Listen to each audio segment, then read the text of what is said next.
Thank you for inviting me to this important and happy event, celebrating the 25th anniversary of the Standing Committee on Language Education and Research. Scholar is intimately linked to the Hong Kong SAR. It has grown up with it. 25 years means you are an adult now, a mature organization. The policy the Standing Committee aims to promote is also mature. At least one whole generation has been wholly educated in a system with a biliterate and trilingual policy in place. To me, as an outsider, with links to Hong Kong and a very keen interest in Hong Kong, but not actually living or working there, I can see the enormous socio-cultural changes that have taken place and are continuing to take place in the region. I've been following the sociolinguistic situation of Hong Kong closely. My research interest and specialism are in bilingualism and multilingualism, language development and education. I have a particular interest in youth language and literacy practices, especially in the digital domain via social media. In recent years, I've been advancing the notion of translanguaging, along with my colleagues in education, linguistics, and psychology. Some of the work on translanguaging draws data from Hong Kong. If you put the term in Google, you will see over 400,000 entries with that term in it. It has its own Wikipedia entry. In Google Scholar, you will see 20,000 academic publications with the term translanguaging either in the title or in the abstract. That is an amazing phenomenon. Translanguaging has been applied to the study of many different fields and areas, including linguistic landscape, visual arts, music, gender studies, and of course, education. Translanguaging is being used in at least three principal ways: as a pedagogical philosophy and approach, a theory of language and human communication, and as an analytical perspective on translingual and transmodal practices. Part of the reason why it is such a popular term is because it is connected to the trans trend, where we find terms such as transnational, transcultural, transdisciplinary, transgender, etc. So, what is translanguaging? I get that asked all the time. I sometimes tell people that it is the wrong question, because translanguaging is not a thing in itself. It's not an object to discover and describe. You can't say that is translanguaging and this is not. But let me give you an overview of how the term started and where it started. It started in the Welsh revitalization programs. These are not language teaching programs, but using Welsh to teach other subjects and contents. It is important to know that there is no Welsh monolingual in Wales. All Welsh speakers also know English. The school policy in these Welsh medium schools, however, is to encourage the use of Welsh in order to revitalize it. Now, what is the classroom reality? The classroom reality is that the teacher teaches in Welsh, but pupils respond in English. Sometimes they read in English, but talk in Welsh. Ken Williams, an experienced teacher trainer, used the Welsh term to describe this classroom reality. It is both cross-language and cross-modalities. Reading, writing, listening, speaking can be done in either language, Welsh or English. Rather than seeing this as a problem or barrier to learning against school policy, Williams saw it as a positive way of maximizing pupils' bilingual potential in learning. Williams' PhD supervisor, Colin Baker, used the term translanguaging to introduce Williams' work to the English-speaking world in his textbook, Foundations of Bilingual Education and Bilingualism, which has just brought out the latest edition 2 months ago. It's really important to emphasize that from the very beginning, Neither Williams nor Baker regarded translanguaging as an object or a linguistic structural phenomena to describe, but a dynamic practice of flexibly using all languages and other semiotic resources in the process of knowledge construction. Constructing knowledge is what learning is all about. The language in which the knowledge system is constructed matters.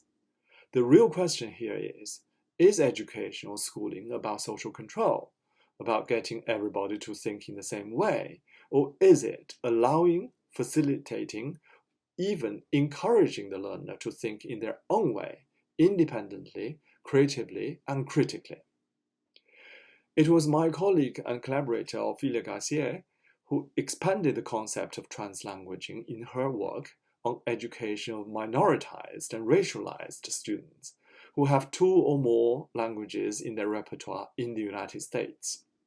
She defines translanguaging as a dynamic process whereby language users draw on different linguistic, cognitive, semiotic, and modal resources to make meaning and make sense, transcending the boundaries between named languages and between language and other meaning and sense-making resources. Translanguaging as a pedagogical philosophy and approach advocates that all languages matter, all knowledge systems matter. It aims to transform power relations between the teacher and the pupil, and transform the subjectivities of the pupils and the teachers. Translanguaging is about enabling and empowering. It promotes co-learning and pedagogy of vulnerability, which I will come back to later on. The term adds trans to languaging. Trans means transcending, transgressing, transforming, not just go between, but go beyond. Languaging is the process of meaning making. As Michael Halliday said, language is a meaning potential, and linguistics is the study of how people exchange meanings by languaging. Translanguaging intends to transform the way we conceptualize and talk about language. Boundaries between named languages are a socio-cultural and historical reality. The human brain areas responsible for language are the same for all named languages and also responsible for other cognitive functions such as memory, attention, emotion, etc. Cognitive representation and language awareness are outcomes of socialization, experience, therefore fundamentally social. Translanguaging transcends the boundaries between named languages and the boundaries between language and other cognitive and semiotic systems. With regard to teaching and learning a second, foreign, or additional language, translanguaging reminds us of the purpose of learning additional languages, which is to become bilingual and multilingual, not to become another monolingual. That is an impossibility. But why are bilinguals and multilinguals not used as target or model in second language teaching and learning? What do bilinguals and multilinguals typically do? Well, they switch and mix languages. They translanguage. In the traditional second and foreign language learning literature, the role of the mother tongue has been a very controversial issue. Very often, learners are told not to use the language they have already learned and known very well in the learning of new languages. Here's an example of the natural speech by bilingual multilingual speakers. This is an extract of an exchange between 2 elderly Singaporeans. They mix elements of all the named and nameable languages they know and more.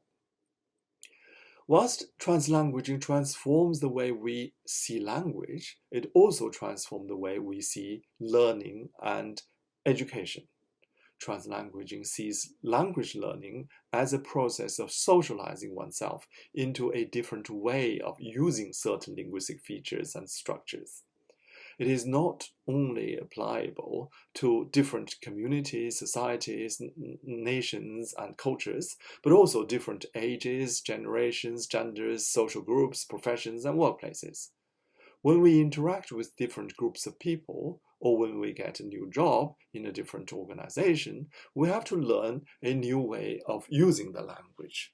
Language learning is a lifelong and life-wide experience. With regard to education more broadly, translanguaging transforms the way we see and think, and translanguaging transforms the way we think and talk about education. If education is about knowledge construction, does the language in which knowledge is constructed matter? Does the cultural context in which the knowledge system is constructed matter? What impact do pedagogical practices and classroom interaction have on knowledge construction? What is the role of prior knowledge? In this regard, learners of bilingual and immigrant minority background have their funds of knowledge in their languages acquired in culturally specific context. The knowledge they already have impacts on the way they acquire new knowledge in a different language. Transfers from their first language and culture can be positive, not wholly or only negative. Edward Brandmeier advocates what he calls the pedagogy of vulnerability. It repositions the teacher vis-à-vis the student as co-learners. Teachers need to open themselves up and contextualize that self in societal constructs and systems. They need to learn with and from the students and admit that you don't know everything. They need to take risks of self-disclosure, of change, of not knowing, of failing. They need to value the knowledge and insights of all involved, especially the students. They need to unlearn cultural conditions and dismantle asymmetrical power relations in education. Translanguaging means to value all languages and knowledge gained in all languages. It means learning each other's languages and perspectives on the world. It aims to create opportunities for different ways of learning and talking about learning. Translanguaging is not just additive. It's not just about allowing different languages to be used in learning and the classroom. Translanguaging is fundamentally reconstitutive of language status, of language ideologies, of authorities and power relationships in learning. Translanguaging education is closer to what Nelson Mandela said: education is the most powerful weapon we can use to change the world. It is totally different from what Gavin Williams, the current Secretary of State for Education in the UK, said. It's not simply to get paid jobs. Now, is translanguaging suitable for Hong Kong? The first thing to be considered is the sociolinguistic realities of Hong Kong. In my view, Hong Kong is already a highly dynamic, fluid, multilingual, and translanguaging space, whether it is on the street, in the classroom, or in the digital media world. So the question is, should school and classroom reflect the social realities of Hong Kong society? Should schools be ahead of social change, behind it, or be with it and be part of it? As I say, I'm an outsider as far as Hong Kong school education is concerned. I have a doctoral student, Kevin Tai, who's been examining translanguaging practices in English medium secondary schools in Hong Kong.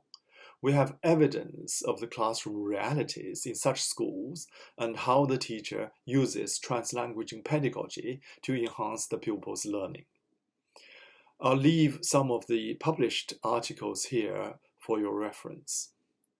Of course, to implement a translanguaging pedagogy, there are practical challenges.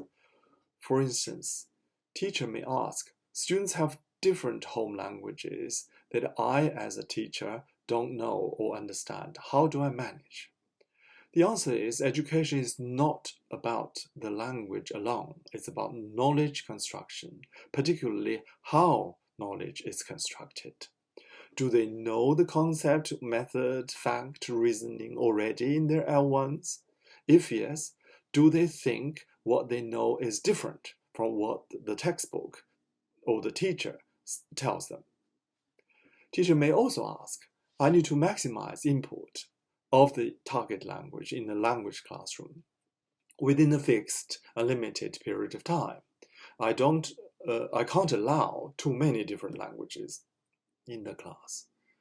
We must remind ourselves that real learning, especially of language, requires use in context.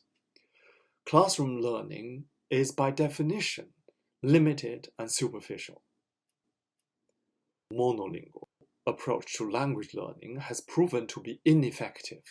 Bilingual, multilingual approach to language learning maximizes learners' potential. To conclude, translanguaging aims to develop a holistic and equitable view of multilingualism. All languages matter. It aims to develop learners' multilingual capacity, what Vivian Cook has called linguistic multi-competence, going beyond the language dimension. Translanguaging fosters creativity through novel ways of combining, mixing language structures and creating new expressions, and criticality, different ways of thinking and doing, different traditions, practices, and values, and different ideologies. Both creativity and criticality are key to education. Thank you very much.